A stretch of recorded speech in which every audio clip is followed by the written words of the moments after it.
자, 오늘 보면 하나님께서 7 천사를 통해서 요한에게 보여준 새 예루살렘입니다. 이 새 예루살렘은 교회입니다. 사도 요한은 이 교회를 관찰해 보니 성벽이 있고 12개의 문이 있고 그리고 기초석이 12개로 구성되어 있다고 봅니다. 천사를 통하여 사도 요한에게 보신 이 새 예루살렘 교회는 단순히 이렇게 성벽이 있고 12개의 문이 있고 12개의 기초석으로 끝나는 것이 아니라 여기에는 12사도의 이름이 있고 12지파의 이름이 있고 또한 그 새 예루살렘 교회를 어린 양의 신부라고 말하고 있습니다. 이것은 단순한 교회가 건물이 아니라 인격이라고 하는 것을 말하고 싶었던 겁니다. 교회는 건물이 아니라 하나님의 어린 양 예수 그리스도의 신부요, 결국 인격이요, 살아 움직이는 생명체라는 말입니다. 요한에게 이 새 예루살렘을 보여준 주인공은 천사입니다. 근데 이 천사는 7 대접을 갖고 있습니다. 이 7 대접을 갖고 있다는 말은 심판을 하겠다는 말입니다. 그러나 이 7 대접을 가진 천사는 심판을 하지 않습니다. 7 교회의 아름다움, 새 예루살렘 하늘의 신부의 아름다움, 여러분 이것이 계시록의 결론입니다. 우리는 이 21장을 끝나고 22장을 다루면 이제 계시록은 끝이 납니다. 계시록의 결론 부분입니다. 계시록의 결론은 심판이 아니라 아름다움이고 신부고 축복으로 끝이 난단 말입니다. 우리 주변에 이 계시록을 설명하는데 심판으로, 무서움으로 겁을 주는 것은 계시록을 잘못 봤다는 증거입니다. 이 대접을 갖고 있는 7 천사뿐만이 아닙니다. 7인, 7 나팔, 이 모든 것들은 심판인 것처럼 보이나 결국은 심판이 아니라 축복이라는 것을 보여주기 위한 하나님의 메시지입니다. 그것만이 아닙니다. 지금까지 우리가 다룬 이 7시를 정리해 보면 총 4번이 나옵니다. 7 교회 이야기, 7 인의 이야기, 7 나팔의 이야기, 7 대접의 이야기입니다. 4번이 나왔다는 말은 동서남북으로 포진한단 말입니다.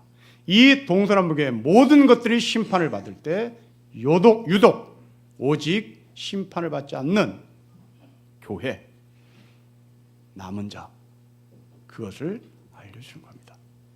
오늘 예배드리는 저는 여러분들에게 도전합니다. 여러분들은 동서남북의 7 교회, 동서남북의 7 인, 그리고 7 나팔, 7 대접, 모든 것이 뒤집어질 때 과연 여러분은 계시록 21장과 22장에 나오는 축복받은 생명 있는 아름다운 남아있는 진짜 교회인지 아니면 없어지는 종교인인지를 묻습니다. 종교인과 거룩한 신부인 교회는 다릅니다. 종교인은 교회를 다니는 사람이겠죠. 그러나 예수 그리스도의 신부는 교회를 다니는 사람이 아니라 하나님과 인격적인 관계를 맺는 겁니다. 교회가 건물로만 존재하면 그것은 종교시설입니다. 그러나 이 건물이 하나님과 거룩한 신부의 관계를 맺으면 이 교회는 참된 교회가 된단 말입니다. 저는 여러분들이 하나님과 관계를 맺는 참된 교회가 되어서 마지막 종말에 여러분들이 심판을 받지 않고 하나님의 축복을 받는 참된 하늘의 신부로 살기를 주의 이름으로 축복합니다. 이제부터 우리는 이 어린 양의 신부가 어떠한지, 어떤 모습으로 나타난지를 보겠습니다. 여러분 10절 말씀을 우리 같이 한번 읽어보겠습니다. 시작. 성령으로 나를 데리고 크고 높은 산으로 올라가 하나님께로부터 하늘에서 내려오는 거룩한 성 예루살렘을 보고 있습니다. 여러분 중에 성경에 대한 약간의 지식이 있는 분이라면 이 10절은 어디서 많이 본 듯한 표현입니다. 그렇습니다. 예수님께서 금식하신 후에 광야에서 사단에게 시험을 받을 때 위치했던 그 높은 산입니다. 예수님은 광야에서 사단에게 세 가지 시험을 받았습니다. 돌을 떡으로 만들어 먹어라. 그리고 거룩한 성전 꼭대기에서 뛰어내려라. 그리고 높은 산에서 나에게 절을 하면 이 모든 것들을 주겠다는 겁니다. 여러분, 돌을 떡으로 만들어 먹으라는 것은 바로 경제 권력을 손에 쥐라는 거죠. 너가 메시아가 되기를 원하면, 그리고 사람들이 너가 메시아라는 것을 증명받으려면 너는 경제 권력을 쥐라는 얘기입니다. 그리고 이어서 성전 꼭대기에서 뛰어내려라. 어떤 누구도 너를 해할 수 없다. 그리고 천사가 너를 가뿐히 받을 것이라는 겁니다. 바로 종교 권력을 손에 쥐는 겁니다. 종교 권력이 뭘까? 종교 권력은 신비한 체험입니다. 이 사단이 예수님께 너가 메시아로서 종교 권력을 손에 쥐는 것은 말씀 갖고 되는 게 아니다. 너가 종교 권력을 주려면 신비한 체험을 해야 한다. 그래서 성전국에서 뛰어내리는 것을 보여줘라 하는 겁니다. 그리고 세 번째로 높은 산, 그것에서 나에게 절을 하면 이 세상의 모든 것을 다 주겠다는 겁니다. 바로 세상의 권력입니다. 사단이 예수님께 접근했던 것은 경제 권력, 종교 권력, 그리고 세 번째로 세상의 권력을 손에 쥐어야 너가 메시아가 된다는 얘기입니다. 우리는 이런 메시아를 찾지요. 여러분들이 찾는 메시아는 빵을 주는 메시아, 여러분들이 찾는 메시아는 아주 신비한 체험을 한 메시아, 여러분들이 찾는 메시아는 나에게 세상의 권력을 줄 수 있는 메시아입니다. 이 땅의 사이비 이단들을 보십시오. 그들은 이 세계에 다 걸려 넘어집니다. 여러분은 전도관의 교주인 박태선을 압니다.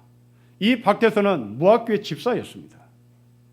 제 친구들이 무학교에 아버지 어머니가 장로 권사였을 때 박태선의 이미지는 정말 대단했습니다. 아픈 사람을 쉽게 낫게 하고요. 그리고 이 사람이 걸어 다닐 때 뒤에서 아우라가 비쳤답니다. 정말 빛이 비쳤답니다. 뒤에서 정말 밝은 빛이 이 사람을 에워쌌답니다. 이게 높은 성전 꼭대기에서 뛰어내리라는 이 사단의 유혹이죠. 박태선은 거기 넘어갔습니다. 그로 인하여 전도관을 세우고, 그로 인하여 시원 공장을 세우고, 거기서 돈을 벌고, 종교 권력과 경제 권력과 세상에 힘을 걸머쥔 것입니다. 그 중에 이상한 것은 이 사도 요한이 본 높은 산 꼭대기에 자기가 올라가서 내려다본 것은 세상을 본 것이 아니라 교회를 봅니다. 여러분 10절을 다시 보십시오. 10절을 다시 한번 읽겠습니다. 시작. 성령으로 나를 데리고 크고 높은 산으로 올라가 하나님께로부터 하늘에서 내려오는 거룩한 성 예루살렘을 봅니다. 천한 만국을 보여준 것이 아니라 교회를 보여줍니다. 여기서 이 높은 산은 아크로폴리스를 말하죠. 그리스 사람들이 도시국가를 세웠던 지역입니다. 그 아크로폴리스 도시국가는 정치체제를 갖고 있었는데 그 정치체제를 데모스라고 표현합니다. 이 데모스가 데모크라시라는 민주주의의 어근입니다. 다시 말하면 그리스 문화를 받아들인 로마는 도시국가를 세우며 여기에 민중을 뜻하는 민주주의의 출발을 했다는 것을 자랑하는 그런 민족입니다. 그 아크로폴리스에는 원형극장이 있었습니다. 그 극장에는 주로 남자들이 자기의 생각을 관철하고 세상의 권력을 얻어내기 위하여 웅변을 했던 장소이기도 합니다. 또한 이 아크로폴리스에는 공중 목욕탕이 있었습니다. 그 공중 목욕탕에는 주로 남자들이 사용했죠. 그 남자들이 공중 목욕탕에서 서로 친구를 만나고 사업거래를 하고 구상을 하고 인맥 관리를 하고 했던 마치 우리나라의 목욕탕과 똑같은 기능을 했던 것이 바로 아크로폴리스에 있었던 공중 목욕탕입니다.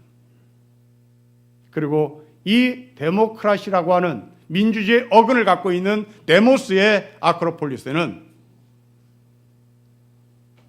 외지인이나 노예들이나 여자들은 참정권이 주어지지 않았습니다. 모두가 다 남성 중심의 정치 체제를 갖고 있었던 겁니다. 자, 이 배경을 들고 여러분 10절을 다시 보십시오.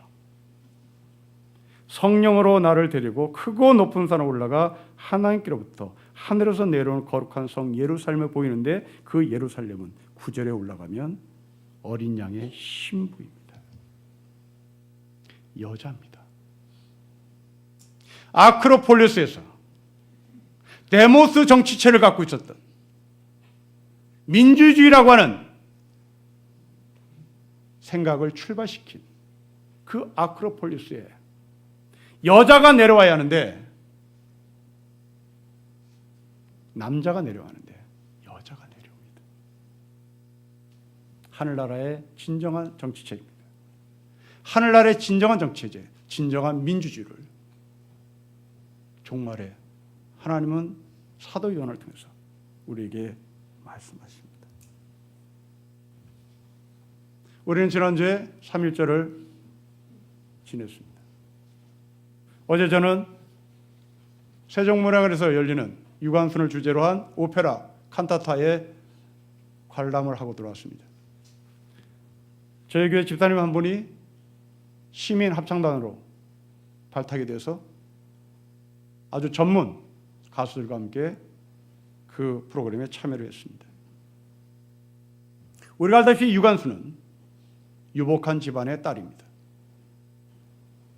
그리고 일찍이 아버지 어머니가 기독교를 받아들인 깨어있는 사람입니다. 15살에 유관순의 아버지는 자기 딸을 서울로 유학을 보냈습니다. 중학교를 졸업하고 또 고등학교를 이화여고로 올라갑니다. 이때 나이가 16이었습니다. 3.1운동에 참여합니다. 투옥이 됩니다. 최종 결심 공판 2년 형량을 받습니다. 서대문 교도소에서 출소 이틀을 앞두고 유관순은 죽습니다. 그 죽은 시신은 이태원 어느 공동묘지에 묻혔으나 그 시체도 유실되는 바람에 유관순은 무덤도 없습니다. 이 극을 설명하기 위하여 자막으로 프롤로그를 우리에게 보여줬습니다. 이 극을 만든 작가는 그 프롤로그에서 우리에게 뼈아픈 메시지를 하나 전달합니다. 3.1운동은 지금도 현재 진행형입니다. 왜냐하면 매주 수요일마다 일본 대사관에서 그 앞에서 수요 기도회를 하는 우리 어머니들, 그리고 일제 위안부들이 일본 앞에 진정한 사과를 받지 못한 미완성의 3.1운동, 지금도 이 땅에, 이 서울에는 3.1운동을 진행형으로 움직이고 있다는 얘기죠. 유관순이 외쳤던 독립, 그것은 바로 단순한 독립이 뛰어넘어 남성과 여성의 평등까지도 포함될 것입니다. 일찍이 기독교 사상을 받아들인 이 유관순의 아버지 어머니는 딸이 100년 전에 여성이 공부를 할 이유가 없었음에도 불구하고 여성도 공부해야 할 자격이 있고 여성도 공부해야 될 권리가 있다는 것을 알아 그 옛날에 그 천안에서 서울로 유학을 보냈습니다. 평등입니다. 아크로폴리스에서 자기네들이 민주주의를 출발했다고 자랑하는 그곳에서 하나님은 사도 요한을 통하여 말합니다. 너희들이 말하는 데모스는, 너희가 말하는 민주주의는 하늘의 민주주의와 비교해 볼 때 아무것도 아니다. 하늘의 민주주의는 여성이 주인공이 되고 여성이 그 자리에 서는, 여성이 하늘의 참된 교회로 자리매김하는 그런 나라다. 그런 정치 체계를 갖고 있다고 말합니다. 유관순은 남성 중심의 아크로폴리스를 뛰어넘어 남성 중심의 아크로폴리스를 넘어서서 이 땅에 어린 양의 신부로 산 것입니다. 그것만이 아닙니다. 10절에 그 새 예루살렘은 하늘에서 내려옵니다. 섬기러 내려온다는 말입니다. 그것도 자발적인 섬김입니다. 그 자발적인 섬김이 남자가 아니라 여자입니다. 지금도 안 됩니다. 지금도 아주 폭력적인 남자 밑에서, 폭력적인 남편 밑에서 강제적으로 순종하는 여성들이 있습니다.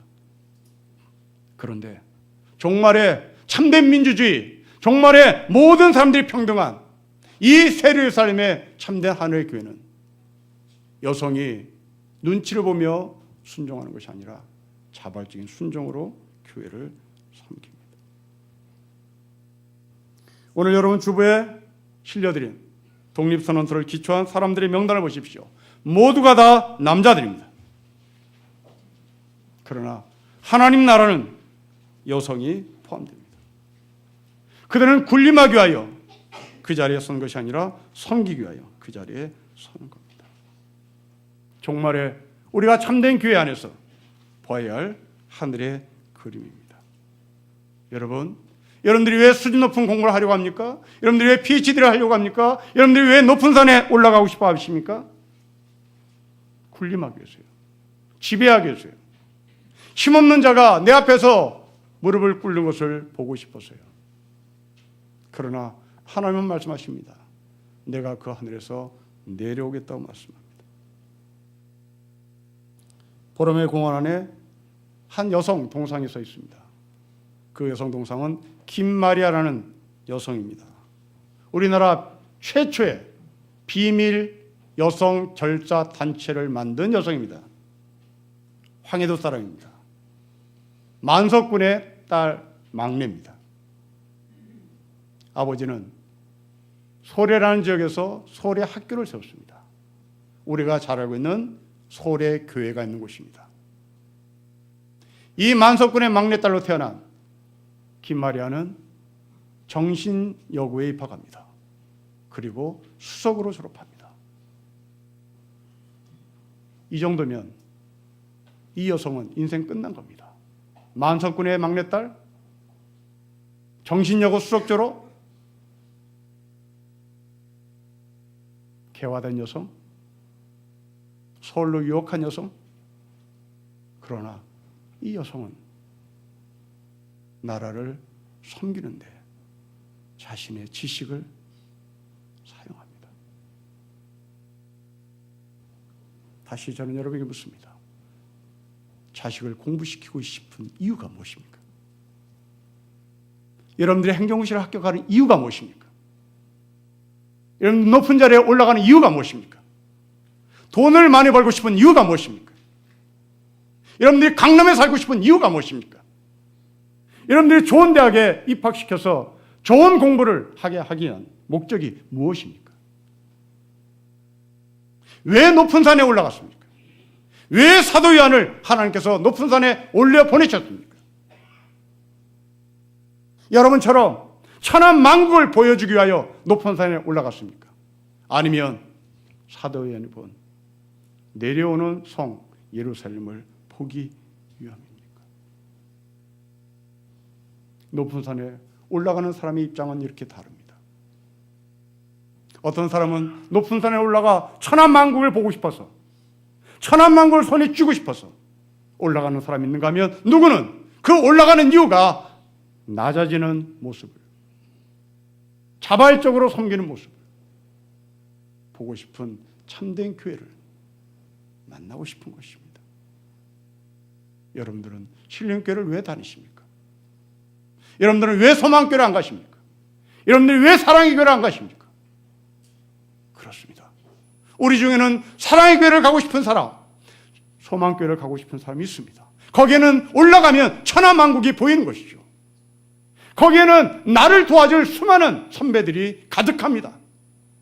그리고 거기에 줄을 서면 되는 겁니다. 법조인 성교에 들어가서 안면을 트면 나에게 수임이 떨어집니다. 정치를 하고 싶으면 거기에서 줄 서면 뭐 하나 떨어집니다. 그것이 바로 높은 산에 올라간 천하만국을 보고 싶었던 이 땅의 사람들입니다. 높은 산에 올라가 그 천하만국을 본 사람은 사도 요한이 아니었습니다. 사도 요한은 그 높은 곳에서 스스로 낮아지는 교회를 봤습니다. 저는 우리 교회가 이런 교회였으면 좋겠습니다. 그 높은 곳에서 천하만국을 보여주는 교회가 아니라 그 높은 곳에서 하늘의 자리를 버리고 이 땅에 내려온 머리 대신 예수 그리스도의 참된 교회가 바로 하나님께서 종말에 우리에게 원하시는 교회입니다. 천사는 요한에게 이 예루살렘 교회를 자세하게 보여줍니다. 여러분 11절부터 14절 강론입니다. 우리 함께 전체를 읽어보도록 하겠습니다. 시작. 하나님의 영광이 있어 그 성의 빛이 지극히 귀한 보석 같고 벽옥과 수조같이 막더라. 크고 높은 성곽이 있고 12문이 있는데 문에 12천사가 있고 그 문들에 이름이 썼으니 이스라엘 자손 12지파의 이름들이라. 동쪽에 세 문, 북쪽에 세 문, 남쪽에 세 문, 서쪽에 세 문이니 그 성의 성곽에는 12기초석이 있고 그 위에는 어린 양의 12사도의 12 이름이 있습니다. 여러분 11절과 14절 정리하면 그렇습니다. 성벽이 있고 그 성벽에 문이 있고 그리고 기초가 있다는 말입니다. 그리고 이 교회는 보석과 벽옥과 수정으로 되어 있습니다. 자, 먼저 귀한 보석입니다. 무슨 의미인지 우리는 파악하기가 참으로 어려운 것처럼 보입니다. 그런데 이미 심판을 당한 바벨론을 끌어들여 이 보석을 비교하면 오늘 본문의 메시지는 정확히 드러납니다. 시간이 없어서 찾지는 않겠으나 17장 4절이나 18장 16절에 보면 바벨론이 갖고 있는 보석을 소개합니다. 금과 보석과 진주입니다. 그런 것처럼 하늘의 신부도 벽옥과 수정으로 자신을 꾸밉니다. 똑같이 보석입니다. 그런데 바벨론의 보석과 참된 교회의 보석이 다릅니다. 종류가 다른 것이 아니라 표현 방법이 다릅니다. 바벨론의 보석은 그 보석을 소개할 때 반드시 앞에 화려한 옷을 삽입시킵니다. 반면에 참된 교회는 화려한 옷이 없습니다. 그냥 보석입니다. 여러분, 참된 교회와 바벨론의 철학이 어떠한지를 구분해 보십시오. 보석 앞에 아주 화려한 옷을 입은 바벨론, 이게 세상이 원하는 보석입니다. 여러분이 다이아몬드 1kg짜리를 반지로 껴서 손가락에 꼈다면 사람들은 그 1kg짜리를 1kg씩 볼까요? 여러분들이 끼우는 그 진짜 다이아몬드 1kg짜리가 진짜인지 가짜인지는 반지로 판명되지 않습니다. 당신이 무슨 옷을 입고 있느냐에 따라서 이 다이아몬드가 되든지 인조 보석이 되든지 바뀝니다. 여러분들이 아주 화려한 옷을 입어야 사람들이 여러분들이 끼고 있는 반지를 다이아몬드로 봐줍니다. 동대문에서 싼 옷을 입고 다이아반지를 껴봐야 그 다이아반지는 다이아반지로 보이지 않습니다. 그것은 모조품으로 봅니다. 이게 화려한 옷의 보석과 그냥 보석입니다. 세상은 당신이 다이아반지를 꼈느냐에 관심을 갖지 않습니다. 그 다이아반지와 함께 화려한 옷을 입었는지를 보는 겁니다. 성경은 참된 교회는 그냥 보석입니다. 이 그냥 보석이라는 말은 빛이란 말입니다. 맑음이란 말입니다. 밝음이란 말입니다. 화려한 옷을 입은 다이아몬드를 낀 여성은 다이아몬드의 빛을 자랑하지 않습니다. 다이아몬드의 크기를 자랑합니다. 그러나 보석만 있는 예루살렘 하늘의 교회는 빛을 자랑하고 착한 행실을 자랑하고, 혹시 여러분 가운데 이성교제를 하는 사람이 있다면 한번 비교해 보십시오. 상대방이 만나는 시간 동안 기쁘고 모든 것을 배려하고 아이디어도 많고 프로그램도 많고 함께 있어주는 시간에 정말 기쁩니다. 헤어지고 집으로 돌아오는데 당연히 그 기쁨이 연결되어야 함에도 불구하고 뭔가 찜찜합니다. 기쁘지 않습니다. 왜 그럴까? 이유는 단 한 가지입니다. 인격이 없기 때문입니다. 생명이 없기 때문입니다. 생명이 없는 데이트였습니다. 프로그램의 데이트였습니다. 아이디어의 데이트였습니다. 자랑거리의 데이트였습니다. 생명이 있는 데이트가 있습니다. 프로그램의 데이트가 있습니다. 인격의 데이트가 있습니다. 화려한 데이트가 있습니다. 하늘의 참된 교회는 화려한 데이트를 하지 않습니다. 인격의 데이트를 합니다. 프로그램의 데이트를 하지 않습니다. 착한 행실로 데이트를 합니다. 어떤 사람에게는 화려함보다는 빛이 있는 인격의 사람이 있습니다. 세상의 사람들은 그것을 가리켜 손가락질 하겠으나 종국은 그것이 이기는 것입니다. 어느 교회를 다닌다고 떠벌리지도 않습니다. 직장에서 책꽂이에 성경책을 꽂아놓고 자랑하지도 않습니다. 그냥 착하게 삽니다. 소리 없이 삽니다. 이것이 보석의 가치요, 신앙인의 존재 가치입니다. 두 번째입니다. 여러분 12절부터 13절의 문입니다. 성벽에 있는 문입니다. 그런데 이 문은 우리가 순간 양의 문이라고 불렀던 예수님이라고 생각할 수 있습니다. 네, 맞습니다. 예수님의 문입니다.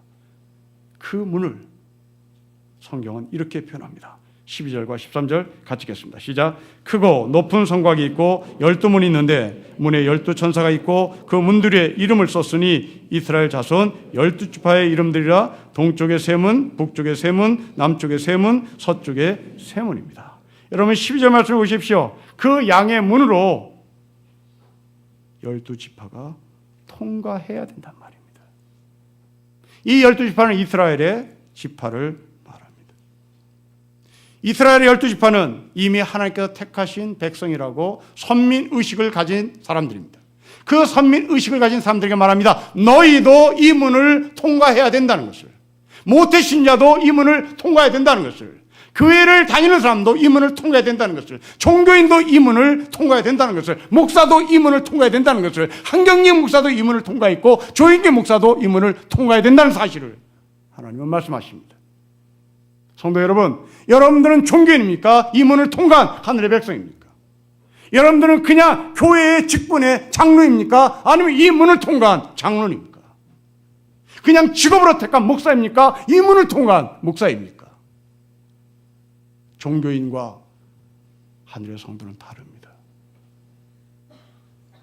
한경기 목사님도 이 문을 통과했고, 베드로도 이 문을 통과했고, 이스라엘 12지파도 이 문을 통과해야 되는 겁니다.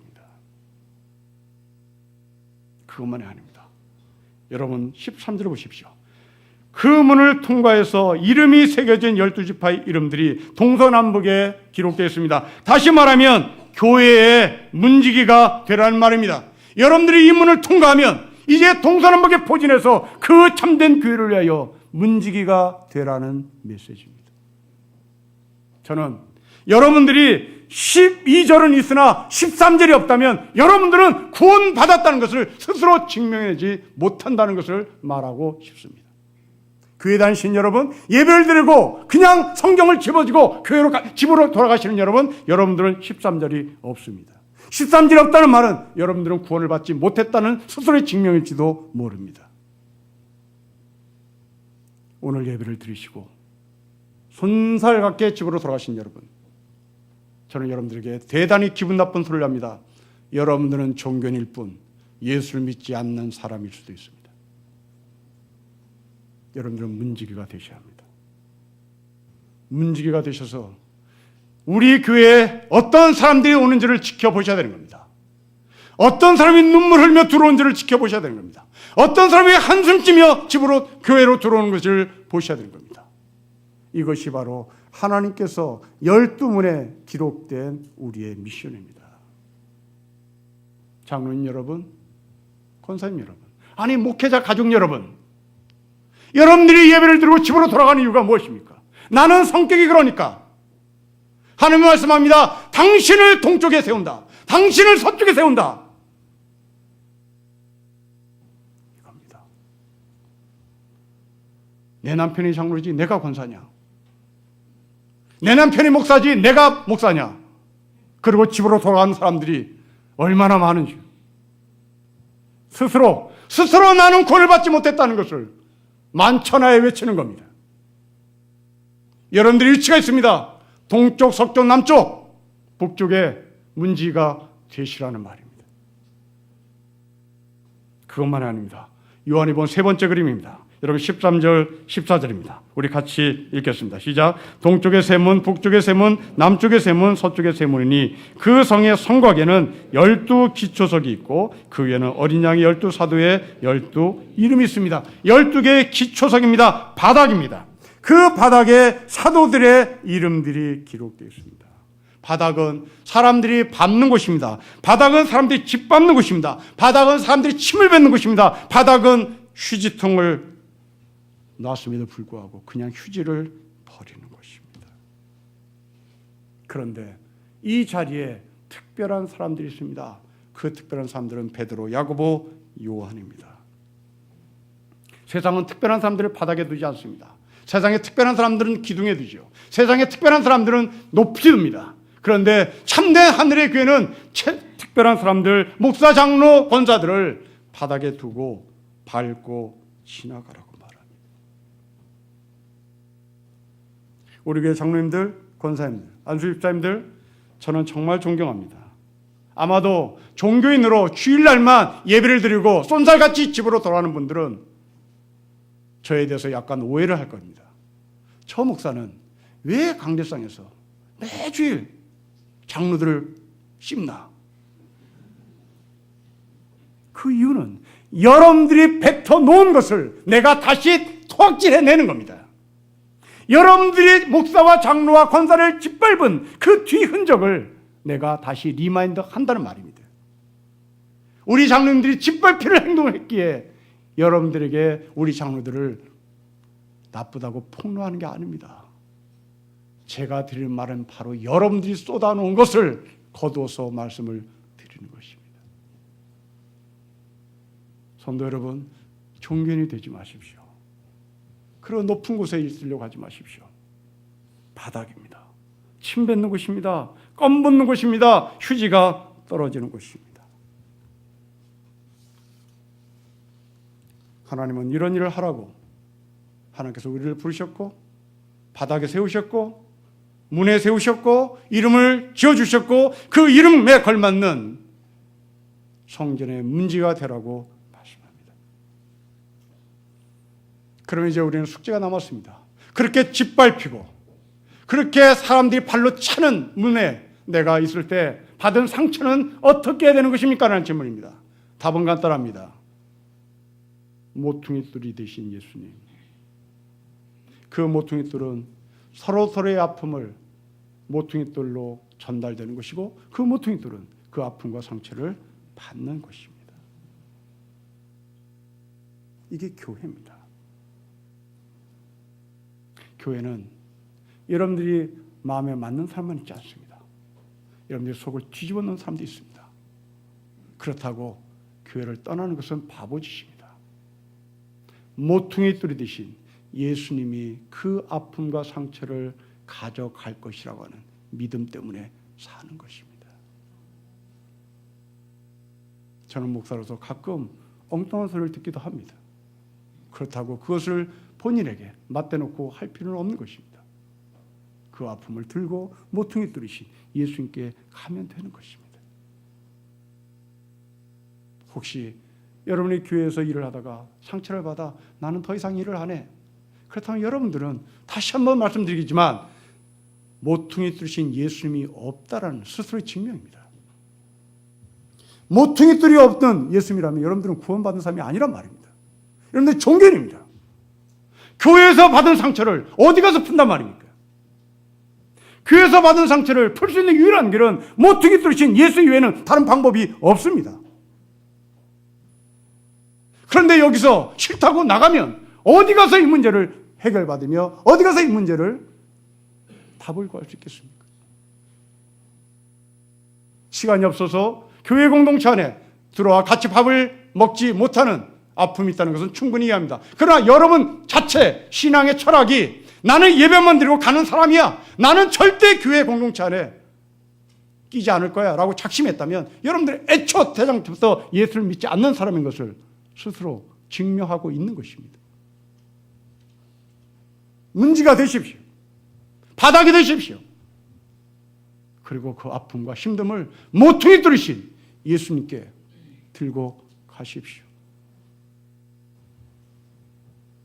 목사에게 묻습니다. 장로님에게 묻습니다.